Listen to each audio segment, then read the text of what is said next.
Estudo bíblico e desde já quero saudar a todos os irmãos que nos acompanham espalhados por este mundo, porque há de facto, graças a Deus, crentes em toda a parte do mundo e todos em muitos diversos lugares acedem à página da Igreja e acompanham o estudo bíblico. Um abraço forte a todos e que o Senhor vos abençoe. Vamos então ler o capítulo 4 da carta aos Colossenses, para depois então passarmos à mensagem, à parte do estudo que diz respeito ao nosso irmão Alberto e depois também o Carlos, que hoje também é por vídeo, e depois os presentes, os que quiserem participar, também têm liberdade para o fazer. Então, Colossenses capítulo 4 diz assim a palavra do Senhor: Vós, senhores, fazei o que for de justiça e equidade a vossos servos, sabendo que também tendes um Senhor nos céus. Preservai em oração, velando com a ação de graças, orando também juntamente por nós, para que Deus nos abra a porta da palavra, a fim de falarmos do mistério de Cristo, pelo qual estou também preso, para que o manifeste como convém falar. Andai com sabedoria para os que estão de fora, remindo o tempo. A vossa palavra seja sempre agradável, temperada com sal, para que saibais como vos convém responder a cada um. Tíquico, irmão amado e fiel ministro e conservo no Senhor, vos fará saber o meu estado, o qual vos enviei para o mesmo fim, para que saiba do vosso estado e console o vosso coração. Juntamente com Onésimo, amado e fiel irmão que é dos vossos, eles vos farão saber tudo o que por aqui se passa. Aristarco, que está preso comigo, vos saúda, e Marcos, o sobrinho de Bernabé, acerca do qual já recebeste mandamento, se eu for ter convosco, recebei-o. E Jesus, chamado justo, os quais são da circuncisão, são estes unicamente os meus cooperadores no reino de Deus, e para mim têm sido consolação. Saúda-vos Epáfras, que é dos vossos, servo de Cristo, combatendo sempre por vós em orações, para que vos conserveis firmes, perfeitos e consumados em toda a vontade de Deus. Pois eu lhes dou testemunho que têm grande zelo por vós e pelos que estão em Laodiceia e pelos que estão em Herápolis. Saúda-vos Lucas, o médico amado, e Demas. Saudai aos irmãos que estão em Laodiceia e a Ninfa e à igreja que está em sua casa. E quando esta epístola tiver sido lida entre vós, fazei também o seja na igreja dos Laodicenses, e a que veio de Laodiceia, lede a vós também. E dizer a Arquipo, atenta para o ministério que recebeste no Senhor, para que o cumpras. Saudação da minha mão e de Paulo, lembrai-vos das minhas prisões, a graça seja convosco. Amém. Ok, vamos então passar, penso que é o nosso irmão Alberto. Graças a Deus por sua palavra. É muito bom estarmos novamente a estudar a palavra de Deus em Colossenses 4, no verso 3. Orando também juntamente por nós, para que Deus nos abra a porta da palavra, a fim de falarmos do mistério de Cristo, pelo qual estou também preso. Mais uma vez, dando ênfase ao mistério, a dispensação da graça a qual estamos vivendo. Já falamos alguma coisa sobre os aspectos deste mistério. Agora eu gostaria apenas de destacar uma das características deste mistério. Muitos teólogos estudiosos, quando chegam neste versículo, querem sempre destacar que o mistério era a salvação aos gentios. E que Paulo, por ser o apóstolo dos gentios, estava levando esta mensagem para o povo que não era judeu, logo, gentios. Porém, quando nós estudarmos a palavra de Deus, principalmente no Antigo Testamento, nas profecias, nós vamos ver que muitas vezes os gentios já eram salvos. Sempre, claro, através de Israel, se submetendo à lei de Israel. Veja você que os gentios são salvos na dispensação anterior e podemos destacar os ninivitas. O profeta Jonas, aquele fujão, aquele que foi engolido por um grande peixe. Este povo, um povo bárbaro, ele foi aceito, pois creu na palavra do profeta. Nós temos também Mateus capítulo 15, no verso 26, 28, um episódio onde o Senhor Jesus vai até Tiro, região de Sidom, para descansar, para deixar um pouco o burburinho, o agito da cidade. E as pessoas indo atrás. Porém, uma mulher cananeia, uma sírio, chega clamando ao Senhor Jesus. E parece que Jesus está indiferente ao apelo daquela senhora. E ele faz distinção entre judeus e gentios. Sim, Jesus fazia isto. Pois ele veio como resposta às profecias do Antigo Testamento para o povo de Israel. E era o povo de Israel que deveria levar a bênção a todas as nações. Porém, quando a mulher reconhece que ela era um cachorrinho que se alimentava das migalhas que caíam da mesa, ela recebeu a bênção do Senhor Jesus. E ela entendeu esta distinção. O mistério, que não consiste apenas na mensagem aos gentios, da salvação dos gentios, especificamente, o mistério que Paulo fala aqui é a formação do corpo de Cristo. O mistério consiste, então, a retirada dentre os judeus e dentre os gentios para a formação do corpo de Cristo, da nova criação, da nova criatura em Cristo Jesus. E isso é graça. Veja você em Efésios capítulo 3, no verso 6 e 7. Lá diz que os gentios são co-herdeiros e co-membros do mesmo corpo, co-participantes da promessa pelo Evangelho. Efésios 2, no verso 11 e verso 14, vamos destacar. Diz exatamente porque Ele é a nossa paz, no qual de ambos os povos fez um, e derrubando a parede da separação que estava no meio. Perceba você o tempo verbal, derrubando a parede que fazia separação entre os judeus e os gentios, e criando assim uma certa inimizade. Esta parede da separação, da divisão, ela foi caindo, ela foi sendo derrubada. Esta parede, que criava alienação e inimizade, também através do Evangelho, do mistério de Cristo, ela é abolida, ela vai sendo removida lentamente. E assim, judeus e gentios formando um novo corpo. Os judeus estavam perto de Deus, diz o texto de Efésios. E os gentios, eles estavam longe demais do Senhor. Agora, o programa profético do Antigo Testamento fazia referência exatamente às bênçãos que os judeus trariam a todas as nações. Não era um privilégio, pois Israel não era melhor do que as outras nações, muito pelo contrário. Em Deuteronômio capítulo 7 nós vamos descobrir que esta nação era muito pequena, insignificante, e é através desta, que o Senhor queria abençoar todas as nações, na exaltação de Israel. Com Israel crendo, com Israel fiel, dando testemunho do Deus vivo e pessoal. Nós podemos observar isso em Gênesis capítulo 12, no verso 3, na chamada de Abraão, onde ele vai abençoar todas as famílias.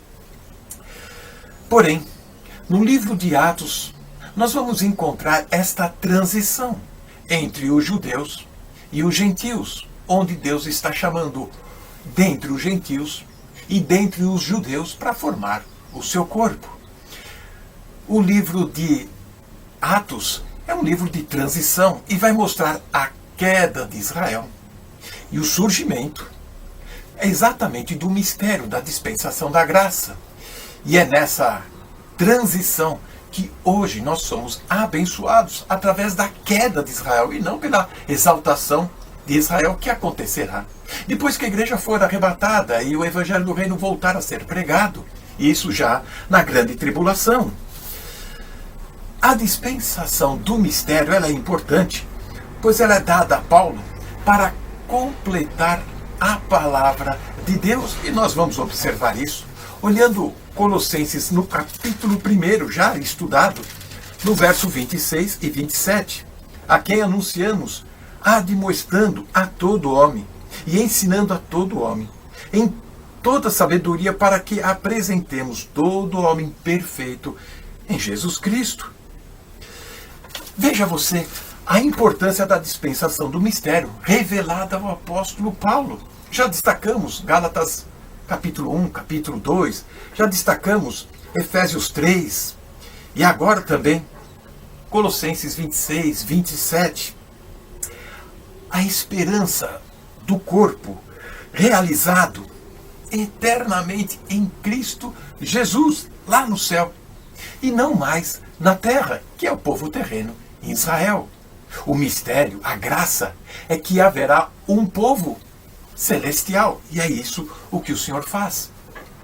Portanto, o corpo de Cristo não é mais cerimonial. A obra de Cristo na cruz do Calvário, esta obra bendita para a formação do corpo, não constitui mais em recomendações, cerimônias, leis, obras. Cristo realizou tudo por nós, e este é o grande mistério. E nós precisamos nos agarrar a esta confiança, a esta crença, e que o Senhor Deus nos ajude. Amém. Boa noite, irmãos. É um pequeno pensamento, vou ser rápido, mas já tem a ver com o versículo a seguir, que é o versículo 4, que diz isto, para que o manifeste como convém falar. Eu peço perdão aos outros irmãos que ainda estão no versículo 3, mas eu já passei pelo versículo 4. E isto, por assim dizer, é o seguimento do versículo 3. O apóstolo Paulo aqui diz que para que o manifeste como convém falar. Para que manifeste o quê? Existe aqui um programa do governo. Isto é como tudo na vida, né? De uma maneira prática, quando há um governo que assume a liderança num país, não convém que ele fale do programa do governo anterior. Convém que ele fale do programa que ele estabeleceu para a nação. E é assim que o apóstolo Paulo, neste momento, ele diz: convém que fale, convém que manifeste aquilo que ele deveria de facto falar, aquilo que lhe foi dado a ele para anunciar. E este Evangelho é o Evangelho, de facto, o Evangelho da graça. Infelizmente, nós vivemos uma altura em que muitas igrejas interpretam este versículo ou refazem este versículo dizendo assim: para que o manifeste como lhes convém ouvir. Muitas das vezes, e hoje vemos muitas igrejas não anunciarem de facto aquilo que a palavra de Deus anuncia para a igreja Corpo de Cristo. Anunciam aquilo que de facto a audiência quer ouvir. E isso não há crescimento. Quando assim existe, deixa de haver crescimento. Quando nós criamos os nossos filhos, nós não lhes dizemos aquilo que eles querem ouvir, nós dizemos aquilo que eles precisam de ouvir. E o Senhor neste momento está-nos a dizer que de facto o apóstolo Paulo aqui precisava de falar, precisava que fosse manifesto aquilo que era preciso para que a igreja crescesse. Não faz sentido nenhum o apóstolo Paulo anunciar aqui outro evangelho. Nós podemos ler em Gálatas, porque existe o perigo, irmãos, nós não podemos nos pôr num pedestal e dizermos que somos imunes e que defendemos o Evangelho da Graça e que em momento algum iremos vacilar. A própria palavra de Deus diz que nós que estamos em pé, que devemos ter cuidado para que não cairmos de facto em doutrinas humanas, porque quanto mais nos afastamos do Senhor, mais temos os nossos ouvidos propensos a ouvir aquilo que é errado e assumirmos como verdade. Porque o próprio apóstolo Paulo diz assim, para que ele pede as orações àqueles irmãos, para que ele pudesse manifestar aquilo que convinha que ele falasse. E ele pede a oração a esses irmãos, de facto, para pedir ajuda, para que ele tivesse esse objetivo e essa força. Nós podemos ler muito rapidamente em Gálatas, no capítulo 1, e nós vemos o próprio apóstolo Paulo dizer isto, Gálatas capítulo 1, e no versículo 8, e ele diz assim, mas ainda que nós mesmos, ou seja, ele aqui está a dizer, ainda que nós mesmos, ou um anjo do céu vos anuncie outro evangelho, além daquele que vos tenho anunciado, seja anátema. Assim, como vos dissemos agora, de novo também vos digo, se alguém vos anunciar outro evangelho, além daquele que recebestes, seja anátema, porque persuado eu agora a homens ou a Deus? Ou procuro agradar a homens? Se estivesse ainda agradando aos homens, não seria servo de Cristo. Ou seja, eu acho que este versículo é o complemento desta passagem aqui. Ou seja, o apóstolo Paulo, a preocupação do apóstolo Paulo aqui não era agradar aos homens, mas sim agradar a Deus. Com o quê? Com o evangelho que lhe foi dado a ele diretamente do Senhor Jesus Cristo. Ele não recebeu de homem algum. Ele recebeu através do Senhor Jesus Cristo para que pudesse anunciar. E ele tem essa preocupação, porque ele próprio diz, ainda que eu vos anuncie outro evangelho, porque de repente ele podia fraquejar, ele podia deixar de facto de estar focado naquilo que é mais importante, porque muitas das vezes nós ouvimos dizer, mas porque o que é importante de facto é o amor do Senhor Jesus Cristo, sem dúvida, mas este evangelho é muito importante para que haja crescimento, porque se assim não for, o corpo fica definhado, e ainda há pouco nós ouvimos isso, a importância da oração como igreja, no conjunto. É importante nós orarmos, a oração individual é importante, mas a oração coletiva como igreja também é muito importante, o estudo da palavra coletivo também é muito importante, ou seja, a igreja é a coluna da verdade. O apóstolo Paulo diz isso, que a igreja é a coluna da verdade. Se de facto não houver firmeza e não houver verdade dentro da igreja, e essa verdade é a palavra de Deus, não é a minha verdade, a verdade do Zé ou a verdade do Márcio, é a verdade da palavra de Deus. E a igreja deve ser uma coluna, deve ser um marco, deve fazer diferença na sociedade. E é esse o objetivo. A igreja em Quinta do Conde tem que fazer diferença. Nós temos que fazer diferença. Onde nós estivermos, este evangelho tem que ser anunciado como convém. E eu não vou me alongar mais, vou passar a outro irmão que queira falar. Mais tarde irei falar, de facto, do que é que nos pode impedir de falarmos, de manifestarmos este evangelho. Porque há coisas que nos podem impedir. E o apóstolo Paulo, sabendo disso, lá está, isto chama-se prevenção. Nós, para podermos combater um incêndio, o melhor trabalho que se pode fazer é prevenção. Claro que a água combate, mas a prevenção é número 1. E existe prevenção para que, de facto, não atrapalhemos o plano que o Senhor estabeleceu para o crescimento do corpo, da Igreja, corpo de Cristo. E é tudo, irmãos. Eu vou passar a outro irmão que queira partilhar algum pensamento. Que bom nós estarmos de volta ao estudo da Epístola aos Colossenses. Eu agora tento que gravar para o estudo, porque estou ausente, como sabeis vós que estáis na Igreja em Quinta do Conde. Mando-vos um grande abraço para vós aí e também para aqueles que nos acompanham através da internet. Ainda em Colossenses 4.3 nós lemos orando também juntamente por nós, para que Deus nos abra a porta da palavra, a fim de falarmos do mistério de Cristo, pelo qual estou também preso. Atentemos para a palavra juntamente. Se analisarmos bem as Escrituras, veremos que este é o propósito de Deus na formação do corpo de Cristo. Estarmos todos juntos. É esse o conceito de corpo, não membros isolados, desgarrados. Isso não existe no plano de Deus. Mas infelizmente parece que há alguns que estão mesmo doentes e pensam dessa forma. Notemos como tudo começa e se desenvolve. Vejamos alguns versículos da Bíblia. Em Colossenses 2.13 vemos que este é o propósito de Deus logo desde o início. E quando vós estáveis mortos nos pecados e na incircuncisão da vossa carne, vos vivificou, notem agora, juntamente com Ele, perdoando-vos todas as ofensas. É este o propósito de Deus, estarmos juntos com Ele. Em Efésios 2.5 nós lemos, estando nós ainda mortos em nossas ofensas, nos vivificou juntamente com Cristo. Pela graça sois salvos. Em Efésios 2.6, lemos e nos ressuscitou juntamente com Ele e nos fez assentar nos lugares celestiais em Cristo Jesus. Em Efésios 2:22 nós lemos: no qual também vós juntamente sois edificados para a morada de Deus em Espírito. É este o propósito de Deus. Ele salvou-nos juntamente e agora quer juntamente edificar-nos para a morada de Deus em Espírito. Depois é esperado que atuemos conjuntamente também no combate pela fé do Evangelho. Porque, de facto, há agora um combate que requer que estejamos juntos no mesmo. Aliás, uma casa dividida contra si mesma não pode subsistir, como lemos na Palavra de Deus. E por isso é importante que estejamos juntos neste combate. Infelizmente, alguns combatem-se uns aos outros, revelando estarem doentes. Os membros sãos de um corpo são entreajudam-se, nunca se combatem. Como dizia o célebre almirante inglês Nelson, aos seus comandantes de esquadra que discutiam e se degladiavam uns aos outros, ele virou-se para eles e disse-lhes, para acabar com a discussão: o inimigo está ali, apontando para o exterior. Em Filipenses 1:27 nós lemos: somente deveis portar-vos dignamente conforme o Evangelho de Cristo, para que quer vá e vos veja, quer esteja ausente, ouça acerca de vós que estáis no mesmo espírito, combatendo juntamente com o mesmo ânimo pela fé do Evangelho. Temos um grande combate onde se espera que estejamos juntos no mesmo. Vamos, pois, a isso?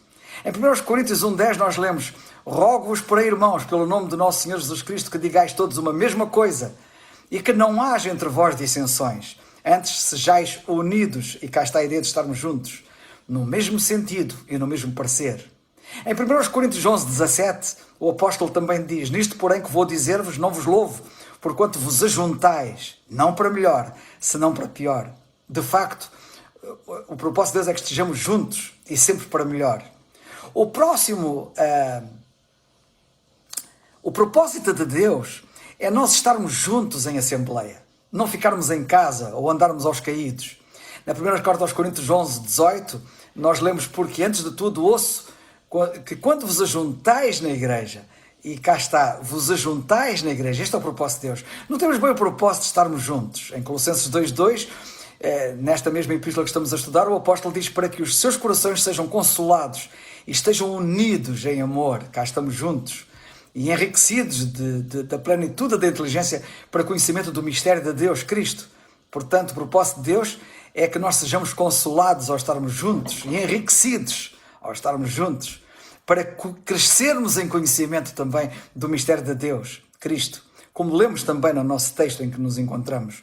Notemos bem o que Deus está a fazer. Em Efésios 2:21-22 nós lemos: no qual todo o edifício bem ajustado, e cá está a ideia de estarmos juntos, bem ajustado, cresce para templo santo no Senhor, no qual também vós, juntamente, e cá estamos juntos, sois edificados para a morada de Deus em Espírito. Em Colossenses 2:19, nós lemos também: e não ligado à cabeça, da qual todo o corpo, provido e organizado pelas juntas e ligaduras, e cá temos o mesmo conceito de estarmos juntos, vai crescendo em aumento de Deus.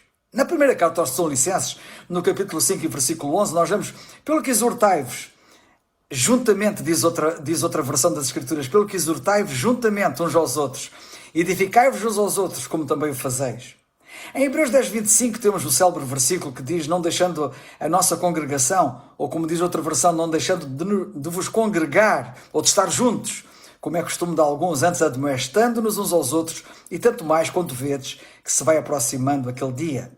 O estarmos juntos materializar-se-á, como sabemos, em plenitude no arrebatamento da igreja. E é assim que nós lemos na primeira carta aos Tessalonicenses, capítulo 4, versículo 17. Depois nós, os que ficarmos vivos, seremos arrebatados juntamente com eles, nas nuvens, a encontrar o Senhor nos ares. E assim estaremos sempre com o Senhor, juntamente. Notem bem. Em 1 Tessalonicenses 5:10, o apóstolo também diz que o Senhor Jesus Cristo morreu por nós para que quer vigiemos, quer dormamos, vivamos juntamente com Ele. É este o propósito dele, pela eternidade fora, vivamos juntamente com Ele. Em Efésios 1:10 nós lemos que o propósito de Deus é tornar a congregar em Cristo e tornar a congregar. Congregar é colocar juntos. Congregar em Cristo todas as coisas na dispensação da plenitude dos tempos, tanto as que estão nos céus como as que estão na terra. Em tudo isto desponta o estarmos juntos para orar conjuntamente. O culto de oração notemos bem a base que é bem bíblica para o culto de oração. Em todo este, portanto, conjunto de passagens das Escrituras que nos mostram que o propósito de Deus é estarmos juntos e culminará na eternidade com estarmos juntos por toda a eternidade, desponta o estarmos juntos para orarmos conjuntamente, como é o nosso texto em que nós nos encontramos. O culto de oração é de facto bíblico e é muito importante. E o apóstolo Paulo defende o culto de oração no texto em que nós estamos a considerar. Notemos a base bem bíblica para o culto de oração, por exemplo, em 2 Coríntios, também no capítulo 1 e versículo 11, ajudando-nos também vós conjuntamente com orações por nós, para que pela mercê que por muitas pessoas nos foi feita, por muitas também sejam dadas graças a nosso respeito. O que diz o nosso texto, na nossa passagem em Colossenses 4:3? Orando também juntamente por nós. E cá temos aqui o estarmos juntos para o culto de oração. Orando juntamente por nós. Não é orando isoladamente, mas orando juntamente por nós. A oração individual é importante, mas não substitui a oração coletiva e vice-versa. A oração coletiva também não substitui a oração individual. Ambas têm o seu papel. Continua a ser verdade que devo entrar no meu aposento e, fechando a minha porta, orar ao meu Pai que está em oculto, como lemos em Mateus 6:6. Independentemente do período dispensacional, o povo de Deus sempre se reuniu para orar conjuntamente e não devemos perder esse hábito, mas devemos incrementá-lo, incentivá-lo, encorajá-lo. Era também assim na dispensação anterior. Já nesse tempo também os crentes oravam conjuntamente. Em Atos dos Apóstolos 1:14 lemos: e todos estes perseveravam unanimemente em oração e súplicas com as mulheres e Maria, mãe de Jesus, e com os seus irmãos. Em Atos 2:42 nós lemos que eles perseveravam na doutrina dos apóstolos e na comunhão e no partir do pão e nas orações. Perseveravam nas orações. Em Atos, no capítulo 12, versículo 5, nós lemos: Pedro, pois, era guardado na prisão, mas a igreja fazia contínua oração por ele a Deus. E em Atos 4:31 nós lemos: e tendo orado, aqueles crentes conjuntamente, moveu-se o lugar em que se estavam reunidos, e todos foram cheios do Espírito Santo e anunciavam com ousadia a palavra de Deus. Ora, o que é que nós lemos para a atual dispensação da graça? Orando também juntamente por nós. Colossenses 4:3, no nosso texto. Orar juntamente com os irmãos é uma parte importante da vida da igreja, como adorar conjuntamente, como aprender a sã doutrina conjuntamente e como desfrutar de comunhão conjunta.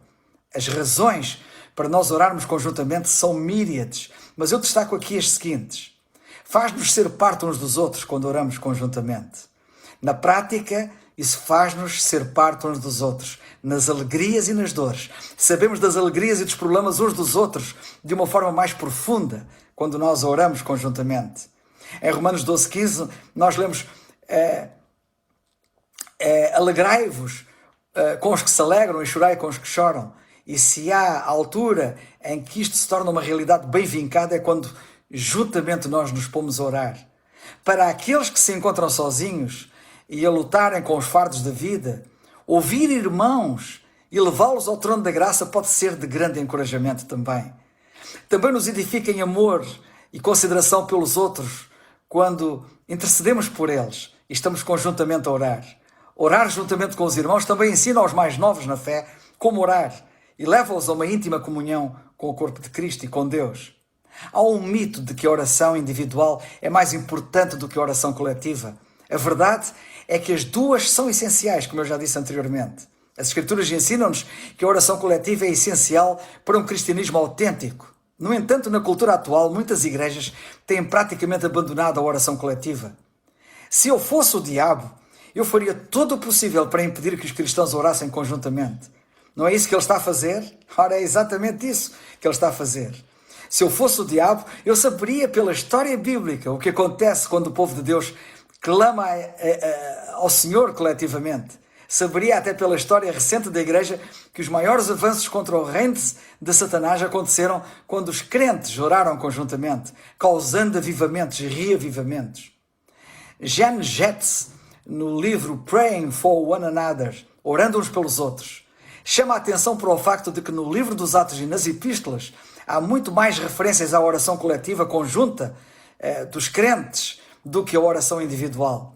As exortações à igreja sobre a oração eram compreendidas principalmente como ordens para orar em conjunto e não individualmente, como vemos no versículo em que nós nos encontramos. E o versículo diz: orando também juntamente por nós. Porém, na nossa cultura, estamos acostumados a pensar mais em termos de eu e de meu do que em nós e nosso. Consequentemente, reinterpretamos e individualizamos muitas referências à experiência coletiva das Escrituras. A nossa preferência por individualismo e independência pode privar-nos da plenitude que Deus nos quer dar. Nas epístolas de Paulo a Timóteo, nós encontramos a ordem para a casa de Deus. Na primeira carta a Timóteo, no capítulo 3, versículos 14 e 15, o apóstolo fala na ordem que há na casa de Deus. E uma das verdades marcantes que aprendemos nesta epístola é a importância que Paulo dá ao tema da oração, ou melhor, à reunião da oração na igreja, ou como igreja. Depois da sua introdução, no capítulo 1, Paulo apresenta a reunião de oração com uma exortação da maior importância. Diz ele: admoesto-te, pois, antes de tudo, que se façam orações, intercessões, deprecações, etc. Esse é o seu primeiro tópico. A oração na casa de Deus recebe uma importância maior até do que as qualificações dos bispos que se encontram no capítulo seguinte. Isto é muito instrutivo, pois a reunião de oração é geralmente vista como algo de menor importância do que as outras reuniões da igreja. Porém, nós devemos saber que ela é o próprio coração da vida da igreja. O grande pregador inglês Charles Spurgeon experimentou tremendas bênçãos na sua pregação do Evangelho, como nós bem sabemos, vendo literalmente milhares de pessoas converterem-se a Cristo. Mas ele nunca aceitou o crédito que lhe era atribuído por essas conversões. Em vez disso, ele sempre apontava para a cave onde a igreja orava, enquanto ele pregava no piso superior. Ele chamava aquela cave onde muitos estavam a orar continuamente para que Deus abençoasse a pregação do Evangelho, chamava de fornalha, tal como a fornalha de uma locomotiva a carvão, que fornece a força e o poder para o comboio se mover. Uma vez ele disse: irmãos, nas nossas igrejas nunca veremos muita mudança para melhor, até que a reunião de oração ocupa um elevado lugar na estima dos crentes. Amém. Colossenses 4.3 diz: orando também juntamente por nós, para que Deus nos abra a porta da palavra, a fim de falarmos do mistério de Cristo, pelo qual estou também preso, orando juntamente. Que Deus nos abençoe.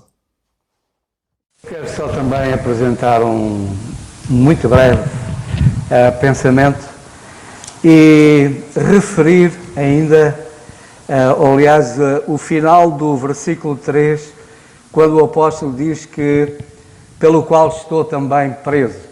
Se repararem, são várias vezes que o apóstolo diz que é prisioneiro de Jesus Cristo. Em várias partes das Escrituras, ele se apresenta como o prisioneiro de Jesus Cristo. E ser prisioneiro de Jesus Cristo é ser prisioneiro da sua vontade. Ser prisioneiro de Jesus Cristo é ser prisioneiro da sua vontade. E, portanto, e por causa disso, por ele ser prisioneiro de Jesus Cristo, ele está preso. Porquê? Porque ele é prisioneiro, mas não por obrigação, por imposição, mas por amor. Ele é prisioneiro de Jesus Cristo, ele é prisioneiro da vontade do Senhor Jesus Cristo. E por isso, é curioso que ele, na carta a Timóteo, quando ele, falando ao Timóteo no capítulo 3, ele diz: tu, porém, tens seguido a minha doutrina, modo de viver, intenção, fé, longanimidade, caridade, paciência. Ele, o apóstolo Paulo, prisioneiro da vontade do Senhor Jesus Cristo, essa vontade do Senhor Jesus Cristo, ela era real na sua vida. E por isso ele se apresentava, neste caso perante Timóteo, assim como se podia apresentar perante qualquer outro, como um exemplo. Porque, efetivamente, o apóstolo Paulo, ele foi prisioneiro, ou seja, foi fiel à vontade do Senhor Jesus Cristo em relação à doutrina. Ele foi fiel e também ele foi prisioneiro do Senhor Jesus Cristo em relação à sua vontade na sua vida. Ele, de facto, foi fiel na sua vida, de tal forma a sua vida era em conformidade com a vontade do Senhor, que ele diz a Timóteo, se apresenta perante Timóteo como um exemplo a seguir. Timóteo olhava para Paulo e de facto via em Paulo um exemplo a seguir, porque efetivamente ele era prisioneiro da vontade do Senhor Jesus Cristo. O apóstolo Paulo realizava na sua vida a vontade do Senhor Jesus Cristo. E como tem sido referido e bem, na questão da doutrina, em relação àquilo que ele recebeu do Senhor, ele foi fiel. Em relação àquilo que ele pregou, em relação ao Evangelho que ele recebeu, ele foi fiel e também ele foi fiel na sua vida, nos valores, no seu comportamento, na sua forma de estar na sociedade. Ele foi fiel à vontade de Deus. E, portanto, por causa dessa fidelidade e pelo facto de ele ser prisioneiro dessa vontade, por amor e por ser aquilo que verdadeiramente está certo, porque é aquilo que nós lemos nas Escrituras, que a vontade de Deus, ela é boa, perfeita e agradável. E o apóstolo Paulo, ele era prisioneiro desta verdade. Ele era prisioneiro, de facto, desta vontade, da vontade de Deus para a sua vida. E, na verdade, irmãos, é isto que faz falta na igreja. É de homens e mulheres que sejam prisioneiros do Senhor Jesus Cristo. Sejam prisioneiros da vontade do Senhor Jesus Cristo em todos os aspectos da nossa vida. Seja ele de doutrina e seja ele de vivência da nossa vida diária. E, portanto, é isto que faz falta, de facto, na igreja. Homens e mulheres que são verdadeiramente prisioneiros do Senhor Jesus Cristo, prisioneiros por amor, por compreenderem que isso é que é realmente o que está certo, a vontade do Senhor para as suas vidas. E permita ao Senhor, irmãos, que cada um de nós possa ser verdadeiramente prisioneiro do Senhor e não sejamos presos, não estejamos presos aos vícios, não estejamos presos à vontade da nossa carne, não estejamos presos a coisas que realmente desonram o nome do Senhor. Essas coisas prendem-nos e impedem-nos de sermos prisioneiros de Jesus Cristo. São coisas completamente diferentes. Eu estar preso a coisas que de facto me prejudicam e, acima de tudo, desonram o nome do Senhor. E o que importa, irmãos, é sermos prisioneiros do Senhor Jesus Cristo, sendo livres, porque em Jesus somos livres, mas somos prisioneiros do Senhor, prisioneiros à sua vontade. E eu termino com dois pensamentos que eu li, que diz assim: quem é prisioneiro de Cristo deixou de ser escravo de Satanás. Isto disse alguém que eu não conheço, Elgir Girodo, não sei quem é, mas disse uma grande verdade. Quem é prisioneiro de Cristo deixou de ser escravo de Satanás. O que é que nós queremos ser, irmãos? Prisioneiros de Jesus Cristo ou escravos de Satanás? E por último, a maior liberdade que um homem pode ter é tornar-se prisioneiro de Cristo. A maior liberdade que um homem pode ter é tornar-se prisioneiro do Senhor Jesus Cristo. Irmãos, permita ao Senhor que tal aconteça connosco. Queiramos ser, à semelhança do apóstolo, prisioneiros de Jesus Cristo. Prisioneiros da vontade do Senhor e que ela se realize na nossa vida. Prisioneiros do Senhor na doutrina que Ele nos ensina. Prisioneiros no Senhor na vivência dos valores que são de facto os valores do Senhor. E então seremos livres, mas prisioneiros de Jesus Cristo, para a sua glória e para a bênção deste mundo, que tanto precisa de pessoas, de homens e mulheres prisioneiros de Jesus Cristo. Porque, infelizmente, a religião, de uma forma geral, neste mundo, tem sido uma vergonha. Porque o que este mundo precisa é de homens e mulheres prisioneiras de Jesus Cristo. Que o Senhor nos abençoe.